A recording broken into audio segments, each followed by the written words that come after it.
Okay, I heard what everyone was saying regarding the interior. If I should keep it Palomino or introduce black into the interior. And unfortunately, I didn't listen to everyone, and instead I decided to incorporate the black. The Palomino is out. You can see the color variation, the difference, the fading versus the original. Now, can this be saved? Sure. Will I sell this? Sure. Anybody who wants original Palomino out of a 1985 Euro C126 500 SEC can have it. Now here goes the top. Oftentimes this is so tight and so dry rotted almost that if you press in, it tears. It actually cracks or breaks.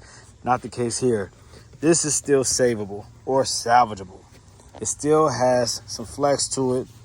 It's still soft enough where it could be saved. This can be restitched, softened up, and stitched back and hold stitching. All right? It's still pliable, malleable, however you want to call it. Same thing with this one. Boom, same thing. All right? So this car, thankfully, is not dry rotted. The interior, the leather itself. But I will be bringing in this leather into the interior. Palomino, I will keep the interior, the center, like the consoles, will remain Palomino. And the doors and the sides back here, the quarter panels, or not quarter panels, but rear panels, interior panels. Those will remain Palomino. I'll probably make the top black, and then the rear deck lid I'll make black. Just because, the dash is black, might as well have the deck lid black. The interior shelf, whatever you call it, that shelf needs to be black. You can see it's already faded, and like on all of them, unless you have tinted windows and it's stored inside somewhere in a cool place, that material, what is that, velvet? Yeah, that stuff right there fades, becomes brittle and very dusty. You can almost run your finger across it and it just lifts up. So that's old. But yeah, the carpet I'm gonna clean up very nice. Keep that Palomino interior there. But yeah, it's just gonna be little things that I'm gonna do. I have new wood to put in here, actually wood from another one, not brand new, but wood to replace this compromised wood here. I'm going to do, of course, a radio. I'm going to upgrade the audio system, amplifier, subwoofers, all that kind of stuff. I'm going to make this nice, man. I have a dream like Martin Luther King. I had a dream one day, all right? And I had a dream that I'm going to make this car a good, nice example. Modified, customized. I'm tired of seeing everybody with these beautiful SECs, and this right here is still a slider. What other issues might this car have? Well, the transmission has a little sluggish, delay, I guess, when you go from park to drive to park, whatever, or reverse. It has that customary, you can feel it or hear it as it shifts gears. Now, when driving, it's perfect, though. When driving, it shifts flawlessly.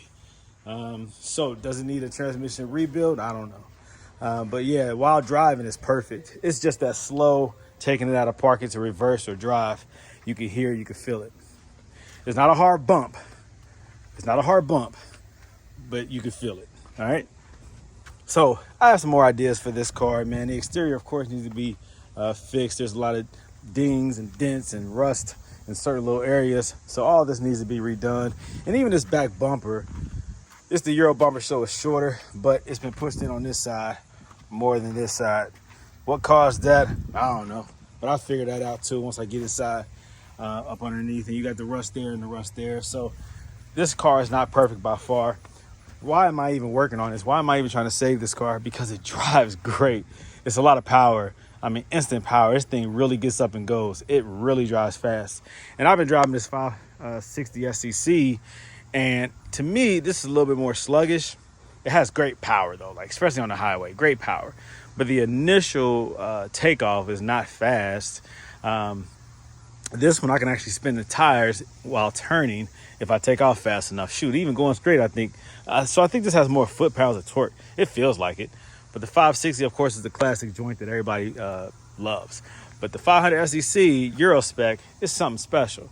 So I want to save it. I don't want to just throw it away or just sell it for cheap. Because I could just say bump it. I already have a 560 SEC. What do I need for this? I don't need this one. Well, I don't want to do that. I want to make it unique, make it mine, make it personal. Drop the front end. The front end is too high. Cut the spring or H&Rs, whatever. Do something with that. Put some aftermarket wheels. Really get this one to look right. It has a slight miss in a like an exhaust tick in the front near the headers, the rear of the motor. More on the passenger side. You can hear it when you start it up. It's in tune or in harmony with the acceleration, just like you would if you had a hole in the headers, I guess. So it's like a loud, you know, and that kind of irritates me. So I got to figure out what that is.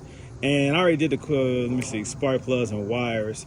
It has plenty of power, but at idle there's still a little shake. All right, it almost feels like a miss. I can't really tell. So I have to still go through this engine to figure out what's what. But I did do the fuel pump already on this one in the filter. It didn't necessarily, I didn't know if it needed it or not, but I just did it because of the age, and it was a old one there, so I did that. So yeah, there's still a lot of work for me to do on this car, a ton of work for me to do on this car. I'm gonna probably put this 560 SEC in storage because I got it. I didn't want somebody else to buy it. I was able to get to where it was located and buy it. I'll do a review on this car at another time. But right now, I want to continue to work on this project, this 1985 500 SEC Euro. So more content on the way. This is just the beginning. Thanks for watching. Brandon Green, owner of Autoworks. More to come.